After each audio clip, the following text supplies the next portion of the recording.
Hetimet për vrasjen e gjyqtarit të apelit Astrid Kalaja, i cili u ekzekutua brenda sallës së gjyqit me 6 tetor të vitit 2025, vijojnë pa një përfundim, pasi organi akuzës ende pret rezultatet e ekspertimit të telefonit celular të dyshuarit kryesor Elvis Shkambi.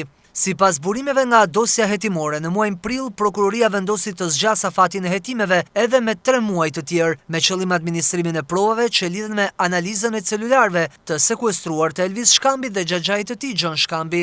Deri tani është përfunduar ekspertiza e telefonit të John Shkambit, ndërsa analizimi i pajisjes së Elvis Shkambit nuk ka përfunduar ende. Për këtë arsye, prokurorët nuk kanë mbyllur dosjen hetimore, pasi presin të dhëna që mund të hedhin dritë mbi komunikimet dhe rrethana që paraprin krimin. Fokusi i hetimit mbetet verifikimi nëse vrasja ka qenë rezultati një veprimi të organizuar mes xhaxhait dhe nipit. John Shkambi ka deklaruar se nuk kishte dieni për veprimet e nipit Elvisi dhe ka mohuar çdo përfshirje në ngjarje. Megjithatë, prokuroria dyshon se ai mund të ketë patur rol nxitës në kryerjen e këtij krimi, ndaj po analizon komunikimet mes tyre, si dhe kontaktet me persona të tjerë që mund të kenë lidhje me çështjen.